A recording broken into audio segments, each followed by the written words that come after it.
Welcome into the Cool Grandpa Podcast. This is the podcast where we talk to grandfathers, adult grandchildren, and experts in areas of importance to grandfathers. Whether you're a new grandfather, a seasoned pro, or somebody interested in learning about relationships, this is the place for you.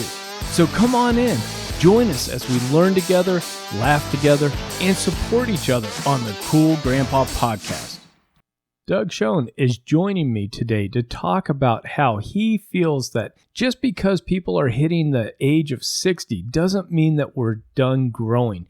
We're done learning new things, that we're done being able to be successful in different areas of our lives. Now, Doug is a successful lawyer himself, and he is now working to transition into helping other people really find what they're passionate about, what their talents are, and what their interests are so that they can take what they've learned throughout their life, really be able to hone that into a great message and be able to be successful. Now, Doug is a keynote speaker, a successful lawyer, and is somebody that you are really going to enjoy learning more about, and I hope that you connect with Doug. So, without further ado, let's jump into this conversation. Hi, Doug. Welcome to the Cool Grandpa Podcast. I'm excited to have you on and have this conversation about success after 60. Hi, Greg. I am honored to be here. I've listened to a number of your podcasts, and I know the folks that you have on here tend to be very interesting and have a lot of great information. So I feel lucky to be included amongst that group. Oh, thank you so much. This is a topic that I'm really excited about because personally, I feel like sometimes as men especially, but just men and women in general, sometimes we hit this 50 and 60 and we kind of feel like we've got a plateau as we're starting to enter into either second half of life or a third or whatever the phraseology that we like to have. It kind of like, okay, well, what's next? Yeah, absolutely. And that's a phenomenon that I've not only observed, but I was personally involved in, which was kind of interesting because I studied personal development my entire life, personal development, and yet I found at a certain point in my life I had stopped using what I had learned to move to like next levels. I want to take a little bit of a step back and talk about what was going on with your life and what was happening that caused you to really evaluate where you were and how you came to feel like you had hit a plateau. I mean, by all accounts, it seems like you were a pretty successful lawyer. You had a good business, had a family, going on. All the things, I think, from an outward perspective, looked like it was all in place, but then you kind of felt like you'd leveled out. Yeah, and that's very true. And really, I mean, I got nothing to complain about in terms of where I was in my life. Like I said, I was in a good place. And particularly with a 40-year marriage, I was very happy about that. But I had, and as many people who make changes in their lives or come to realizations in their life, I had sort of a moment, an incident, if you will. So this was 2020, and I had turned 67. And this is before the pandemic hit, so it was early on. I had my own little interesting things going on before everybody else did. And my wife and I were about to celebrate our 40th wedding anniversary. And we were going to make a big deal about it. We're going to have friends over and have a cake and renew our vows. And she had a dress, and it was going to be a great time. And about 3 days before our anniversary, I had what I like to call the incident, a mini stroke, TIAs.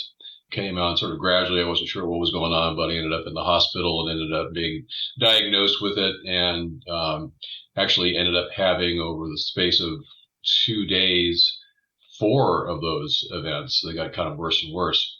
But fortunately, I recovered from it. But the day that we were going to be having our anniversary party, I was laying in a hospital bed, and we had our kids come over. We had our anniversary cake there in the hospital room. We got a picture of them standing around my hospital bed eating cake. It was not what we had planned, but it was very interesting, and I was very grateful to have my family around me.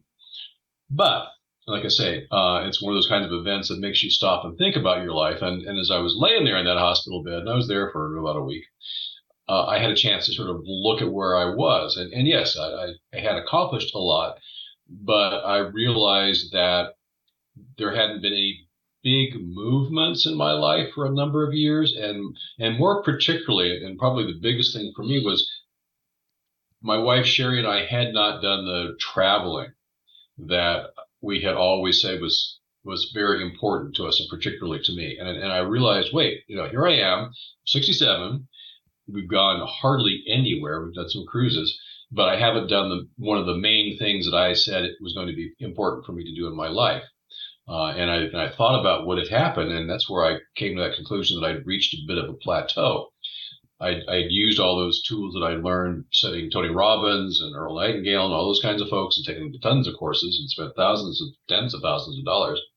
And I'd use that to become, successful and have a good life. But I hadn't kept on using them for a while and hadn't taken care of that really important goal of traveling, of seeing the world. And I realized, something else about an event like that and laying there in a hospital bed for a number of days, you realize that you're not guaranteed any number of further years. You can't just go, I'll just take care of it someday, because that hospital bed tells you there might not be another day. And you need to take action now. And that's when I decided that I needed to take some action, take some steps to do those things we hadn't done, like travel. And I also realized that I needed to go back and re-employ those personal development tools that had gotten me where I was, but that I'd sort of let stagnate. And also to learn new ones, because there's a lot of new technology, a lot of new learnings out there, and I imagine you've encountered them yourself. New things about brain science that teach us that even at our ages, you can continue to grow your brain. You can grow new nerve connections, get new physical abilities in your brain. They always told us you can't do that.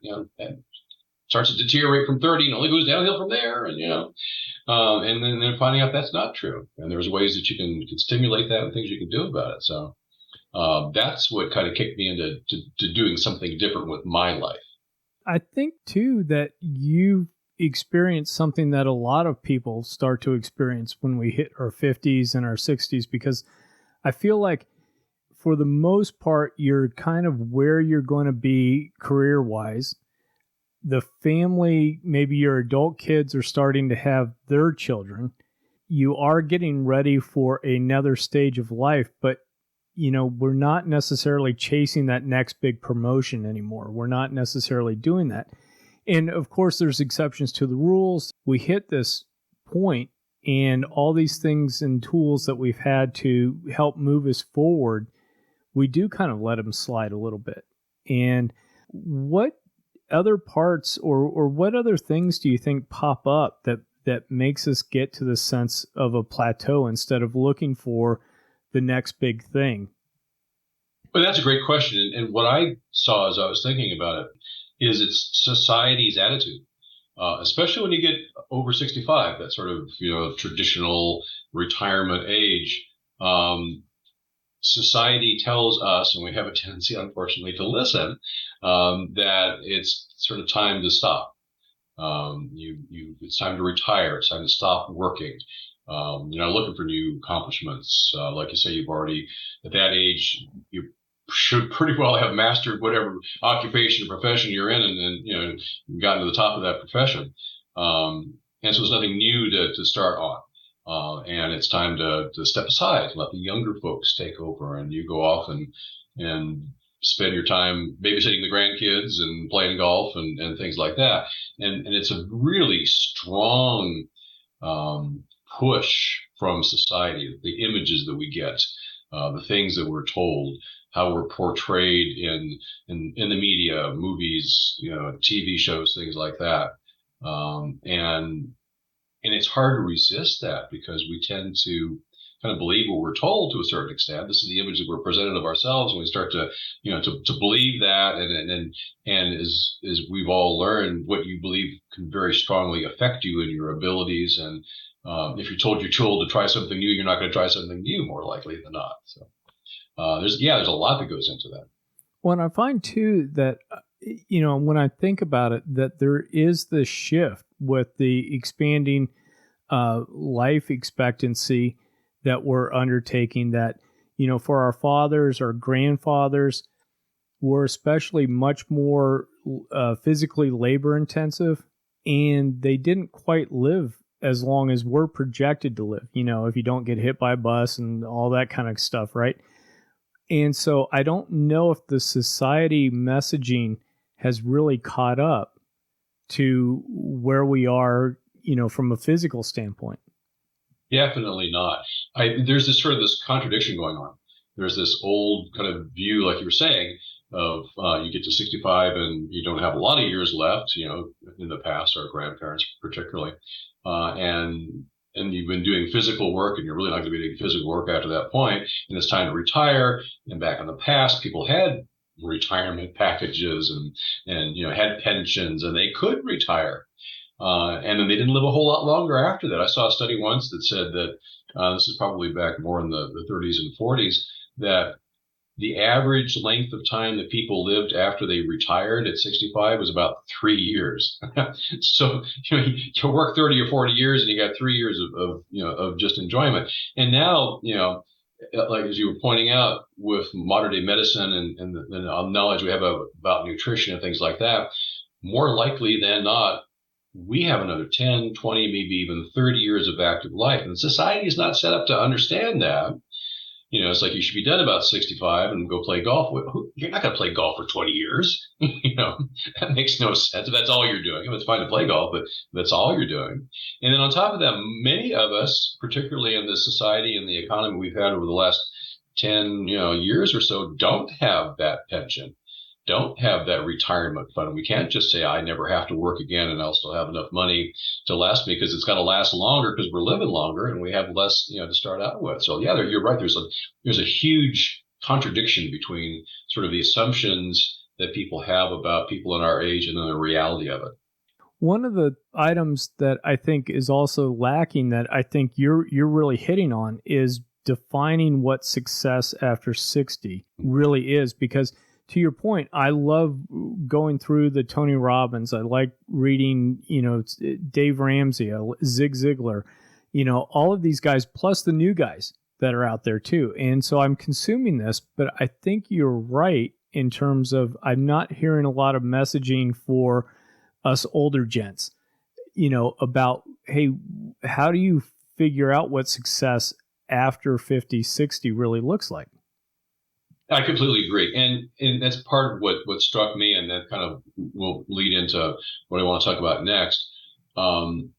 As I looked around, I saw that, as you were saying, all these wonderful people, this great knowledge, the personal development folks, people like, Tony Robbins, and even though he's in his 60s now, if you listen, they're really talking more to the young people, people just finishing college in their 20s, their 30s. And that makes sense. I mean, these are key skills and tools for them to use as they build their future and figure out what they want to do with their life and how to be successful with it. And I've got no problem with those folks being made, the important audience for that kind of teaching. But the problem I have with is just the assumption that we don't need it.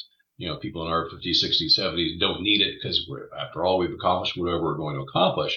And as I looked around, shortly after I got out of the hospital, and I realized that, I thought, somebody needs to really be teaching those things, those kinds of personal development skills, mindset, things like that, to folks our age. And I said, okay, I'll do it. So that's why at age 67, I started Success After 60. The whole point of that is, our mission statement is, I'm never done growing. And I think that's a really important thing for people in our age group to really get into their skull and really, really buy into. If you just do that, and that opens up so many opportunities and so many possibilities, and opens up your mind to the possibility of learning and growing, and so you're more likely to do it. And I love the fact that you were looking around and you were seeing that there was kind of a gap in the market, because that's similar to what I had with this podcast. Was I was looking around and there's a lot of grandparents and grandmother type stuff, but there wasn't anything really directed or focused in on grandfathers. And so I love that we're both kind of, doing our piece and waving our flag and going, hey, wait, here's a whole little niche that's being forgotten about. And it's an important niche as well. Yeah, it is. And, obviously that's a key business principle. Just if you look at it from a strictly business standpoint, is here's an underserved market. Here are people that aren't being given the services that would be very beneficial for them. You and I both are doing these things because we feel that the people that we're addressing our information to, the courses that we're providing, your podcast, the website, the things that you do will benefit from what it is that we're trying to share with them, which is a great feeling. I mean, that's, yeah, to look at, here's what I'm going to be doing for maybe not the rest of my life, but maybe the next 10 or 20 years, then I might move on to something else. But look at something that you and I are both doing and realize that we're serving an audience and providing useful things that will make their lives better. That's a great feeling.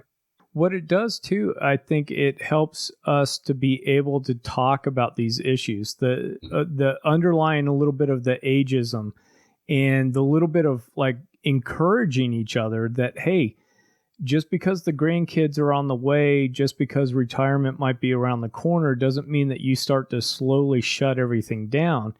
It's a chance to really expand your knowledge and your mind and work on yourself as well. I mean, how awesome would it be to really look back when you start hitting your 60s and go, hey, emotionally, intellectually, everything else, I'm really hitting a new stride because of what I'm learning and engaged in.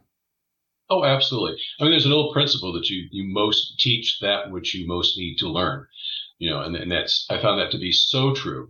As like I said, I came from a background of studying personal development and using it in my own life. And now I'm learning more of those skills and the new skills and the new people that, you're talking about that teach these kinds of skills and tools and applying them in my own life. And I try to be very transparent in my writings, and I do a weekly newsletter, and I have a Facebook group where I share these things. I have some courses, and I'm very transparent about when I'll say, look, I've been having a struggle with this particular aspect of my life, and here is a tool that I used to be able to deal with that, and here's the effect that it had. And maybe you folks want to try it and see how it happens for you, and if it benefits you, and share that with us. We try to build a community, particularly around the Facebook group, along those lines. But I think that to be studying the sorts of tools and technologies that help someone in their 60s, 70s, 80s become a better version themselves, that's what I'm doing. And so I'm getting the benefit of it. So it's a great thing to be doing. One of the things, Doug, I'd love to understand is, as you come into, if you're giving a talk, if you're working with people, is how do you help them start to find the next thing to go after, right? The next hill, because we've talked a little bit about hitting this plateau. And if you have an audience that is kind of feeling like they're at a plateau, what do you do to help them, look and find the next hill, the next mountain that they need to start to work on? Well, the first thing that I try to get across to them is that mission statement: I'm never done growing. And it sounds so simplistic, it's just a few words, but it is such a different way of looking at yourself than society encourages us or discourages us to have. And if you start thinking that and start believing that, then, the next things happen. And then, I try to share my understandings about mindset, about how you can control how you feel by those things that what it is you choose to focus on, and what meaning you choose to give that, and then what actions do you choose to take about it. And over and over and over again, and what I try to share in my courses and when I speak, is you have choice. There's too many people in the society, not just in our age group, but even younger people, feel there's almost like a victim mentality. Well, this has happened to me in my life, and therefore this has to be my reaction. This is something I don't have any control over. No, you don't typically have control over the events in your life, but you do have control over what you do with that and how you react to it, and whether or not you let it defeat you, or if you take action on that. And those are fairly basic kinds of concepts, but many people don't understand them. And even if they do understand them, they don't apply them. So what I encourage my audience to do is to apply those kinds of concepts in their lives and make some changes. And that just the whole idea of being able to make change in their life is sometimes a sort of a foreign concept to folks in our age group. But I turned 70 this year. So, I kind of look at it, I'm moving further on up the line. And at some point, I'm going to be talking about, what happens when you're 80 and, what happens when you're 90. But I think that what I try to do is teach general concepts that people can then apply to improving themselves. And I even, I call my practice success after 60, but I make it clear that I don't try to define success for my audience. And although I come from a business background, I'm an attorney, I have businesses, I grew up in a business family. I have a tendency to think of success in terms of those kinds of accomplishments, business accomplishments, financial accomplishments. I understand that not everybody I'm talking to is interested in that or is attached to that or is it that is important to them. And so what I tell people is, what I'm trying to do is to give you some tools and share with you some tools to help you become successful no matter how you define success. And even if it's just becoming the best version of yourself, that's a success too. And all these tools I feel can be applied to accomplish that. And if I say just the best version of yourself, I mean, come on, if you can become the best version of yourself, that's incredible. And the impact it would have on your life is just immeasurable, really. And I look at that too as a way of impacting our families and especially the grandkids, because I've got that focus a little bit about how grandpas can affect the grandkids and the community. But man, maybe you've got some examples of where you've had grandfathers or grandmothers coming really alive and being able to use some of these tools and these practices to help really strengthen those relationships as well as coaching up the grandkids a little bit. Well, it's interesting that you should bring up that subject because that was actually my topic for last week in my group and in my column and in my Facebook Live was the concept of legacy. And a legacy can be a lot of different things, but what I was focusing in is what you were just talking about, was what impact do you have on your family and those closest to you? The examples that you left for them, and you continuing to lead for them, what you've taught them, the values that you've imparted. And I have 6 children, and we have 5 grandchildren, depending upon, assuming you count, non-blood relation, kinds of things. The number could vary, but a lot of grandkids, big family. So a lot of people that I have had at least some impact on who are close to me. And to me, that could be the most important legacy because it's lasting. I mean, you can be a philanthropist, which is wonderful. You can build monuments, you can do this and that. But if you can help your children and their children become better versions of themselves and happier in their lives, that's a ripple effect that could go down generation after generation after generation after generation. So, that would be my answer to that question. And I think too that part of what I love to do and explore is this idea of starting to learn more about philosophy and ethics and some of these ideas. And it's not necessarily to guide a person one way or another, but man, when grandpa's taking the grandkids out and you're fishing and you're just talking about, life and you're providing, a framework or asking the questions around something that you've learned on this journey of becoming successful as far as, the best version of yourself, however you define that. What an impact that's going to have, because I do talk to adult grandkids and they talk about that kind of stuff. Yeah, and even just sharing values. I mean, there's been a number of times, when I was with my kids and we'd gone shopping and got out of the car and realized, oh, wait a minute, this thing in the grocery bag here, I didn't pay for. And so went back in the store, left the parking lot, walked all the way back in the store, went in, and said, I'm sorry, I didn't realize, but I didn't pay for this, and paid for it because it was the right thing to do. But it also imparted that value of honesty to them. And it's a simple way of, of teaching things, but doing it through action. Not just saying, oh, here's a value, you should be honest, but here is what that actually looks like. Yeah. Well, and I think too, some of that comes about through that continual education, that continual self-improvement, that if you want to embrace it as we're getting older, you certainly can. And then that really revitalizes yourself and your own, I don't know, spirituality or ethics or whatever you want to call that, and keeps that up in the forefront versus letting it degrade over time as you age. Well, yeah, you're absolutely right. I mean, if you look at yourself as being an example, to your kids and grandkids, you want to be a good example, and they're going to model your behavior more than your words. And so, yeah, you're right. You keep a very close watch on your actions because of that, and it helps you become a better person. Now, you've talked a little bit about some of the blockers to growing and becoming a better version of yourself and finding success as a person defines it in terms of the age and the social messaging that comes across. Are there other blockers out there that you've been able to see that maybe people have that aren't letting them release and really strive into the second part of life? Yeah, excellent question. One of the things I've seen, in my own life, is the physical reality of getting older.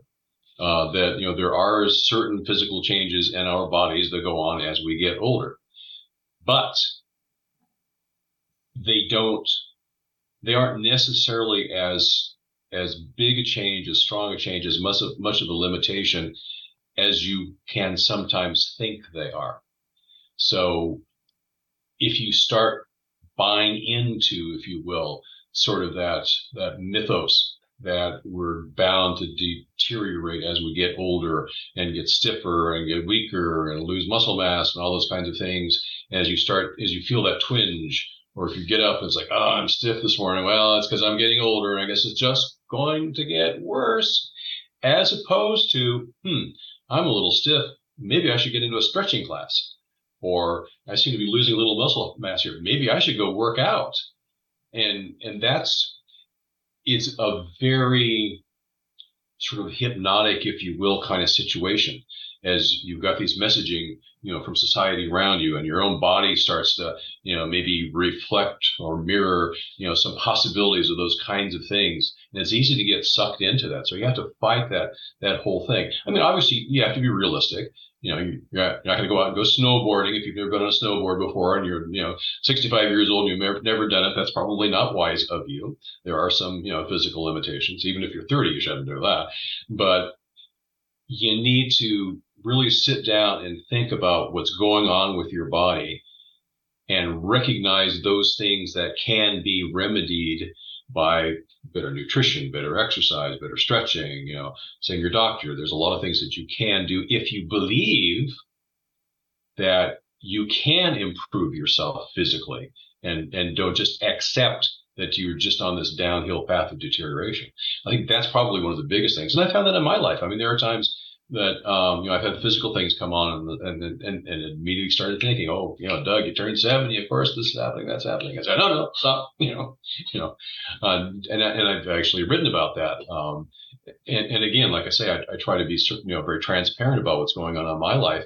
And when I hit that feeling at that particular occasion, I talked about it. And I talked about it with my audience. And I talked about how I dealt with remembering these principles about the fact that I can improve my life, can improve myself physically, and take action on it with that belief that I actually can improve. Well, I've never done growing.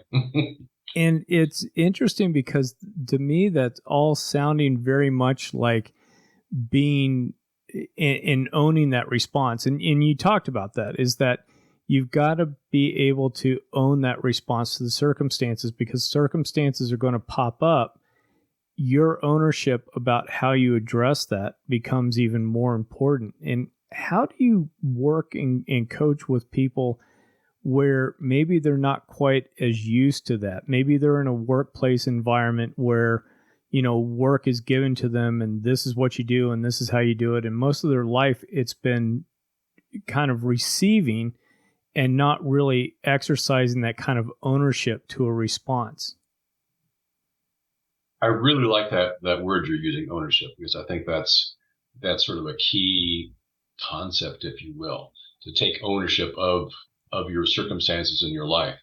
I don't typically do direct coaching, so mostly what I do, I try to sort of convey these learnings through more of my public kinds of kind of venues like the Facebook group and newsletters and things like that. So what I'm trying to get across to people is a different way of looking at things, sort of shake them out of that, that sort of mindset that you're talking about.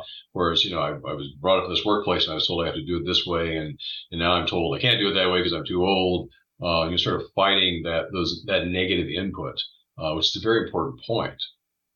I think too that it becomes more and more empowering if you taking those small steps and going to your point. Oh, I'm feeling stiff and sore today. I better get into that stretch class. I better get into that yoga class, which, by the way, I've been doing yoga for a while because of that very same thing. Hey, my balance isn't that great and I need to stretch out. And so I'm recognizing that and taking a little bit of ownership there. But it's interesting to see how many people start to get success. And to your point, like in a business world, right? You have one little bit of success and then you have another little bit of success, and then you start to create this momentum in your life. And do you have any examples where you've seen that really play out and almost watch somebody, and I'd hate to say the old dog learning new tricks, but have you seen that kind of manifest itself in any of the folks that you've been around and have spoken with?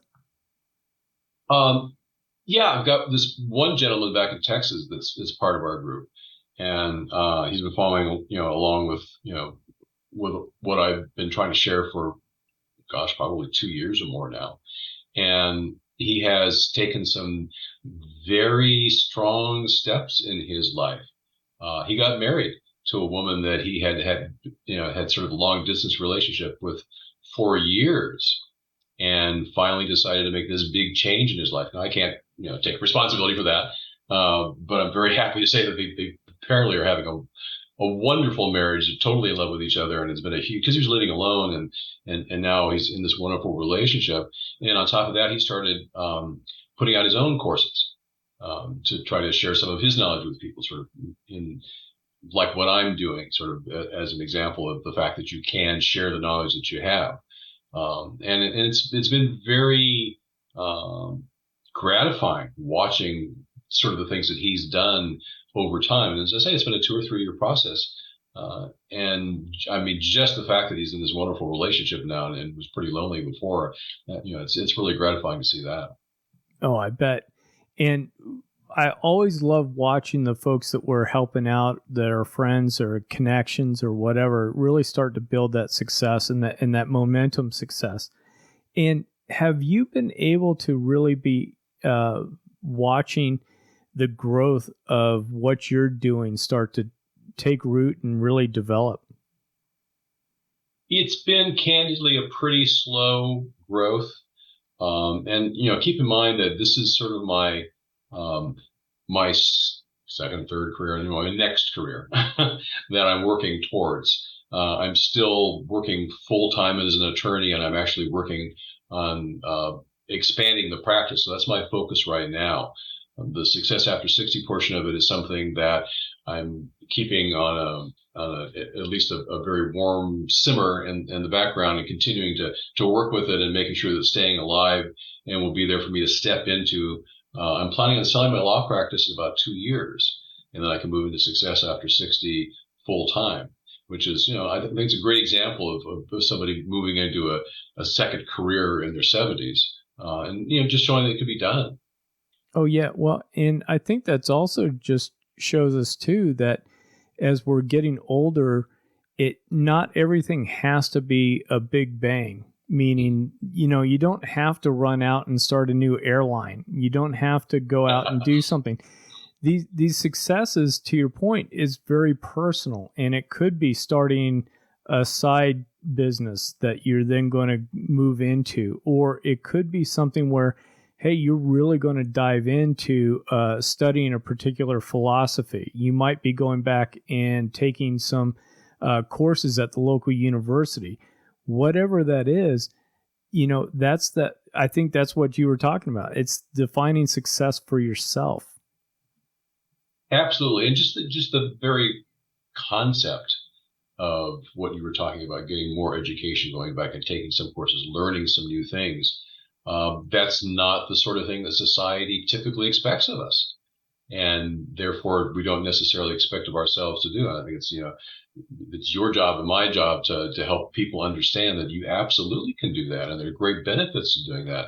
And it can turn into another career, or it can turn into if not even a career, an ability as you leave what you've been doing for an occupation for so many years, an ability to share that with people even on an informal basis, just mentoring, even if you don't want to make a business out of it, and learn it for yourself. I mean, what if you go to the local college and you learn how to be a painter and you've never painted before?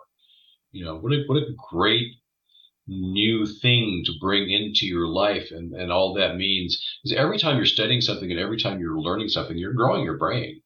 And if you kind of think of it as you're becoming younger to a certain extent. So there's great benefits to all of that.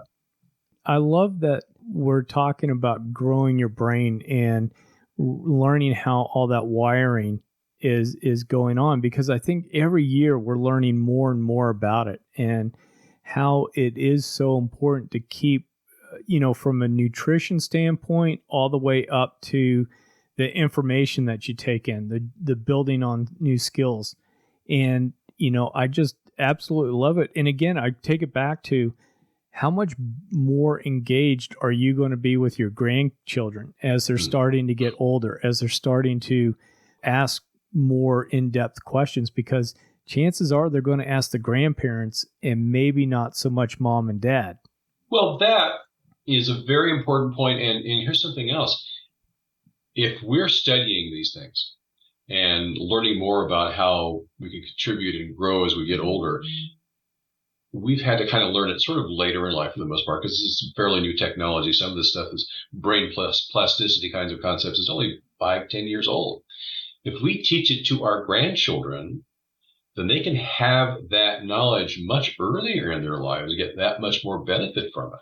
So it's another part of what I was talking about that legacy, is the things that you share with your children and your grandchildren just sort of has this ripple effect down through the generations, and every generation, and we always like to believe, to hope, to plan that every generation gets a little better, they get a little smarter, they have a little more knowledge, they improve their lives a little bit more, and this could be part of that.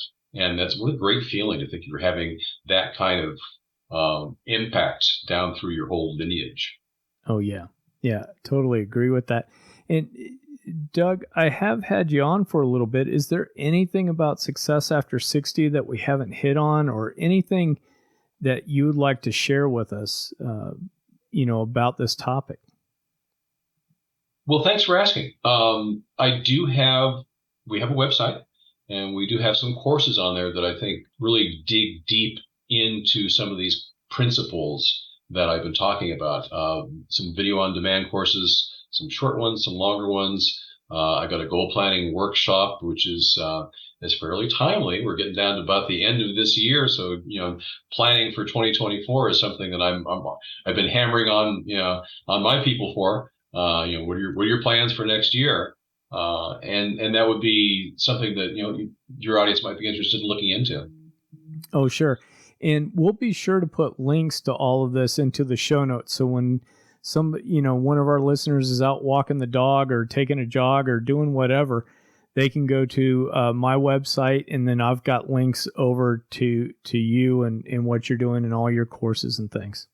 Yeah, perfect. And I've got a weekly newsletter, and I do things, usually several things every week on my Facebook group. So they're welcome to check it out on Facebook and get the benefit of what we're sharing there. And we're working on building a community at Success After 60 on the Facebook group. We've got over 300 people in the group, and we've got folks from different areas of expertise that also are sharing what they know besides just me. So it makes it a little more interesting, a little more in depth. And I think people enjoy it. Oh, that's awesome. That's awesome. And I'll be sure to be checking that out again as we go forward. And Doug, I just want to say again, thanks so much for coming on the Cool Grandpa podcast. I've really enjoyed this time together and wish you nothing but success. Thank you. I really appreciate it. And I just also want to say I've been enjoying listening to your podcast and saying all the different things that you have to share. And hopefully we'll be spending a bit more time together. I like those travel events that you've got coming up. Absolutely. I really enjoyed connecting with Doug.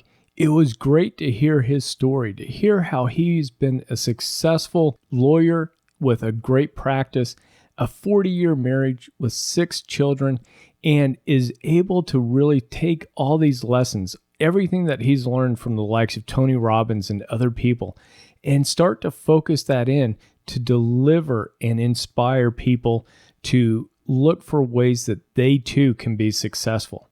It was great hearing his story about finding out where he was with the strokes and what was going on with him personally, and then how he's come out of that. So be sure to check out the show notes, but the website is successafter60.org. And be sure to check out Doug's website, see what's going on, see if maybe he's even speaking in a town near you. And get over there, listen to Doug, and you're going to really enjoy meeting him and connecting with him and all the great information that he has for you. So until next time, remember to stay cool. Thank you for listening to the Cool Grandpa Podcast. If you've enjoyed this episode, please do me a favor and share it with a friend. That's the best way you can help us to expand our community, as well as get the news out about how valuable grandpas are in the lives of those kids. If you'd like to leave me a comment or shoot me a potential topic for this podcast, please go to www.cool-grandpa.us. Look for the comments tab, fill it out, hit submit. It's as easy as that. Until next time, remember to stay cool.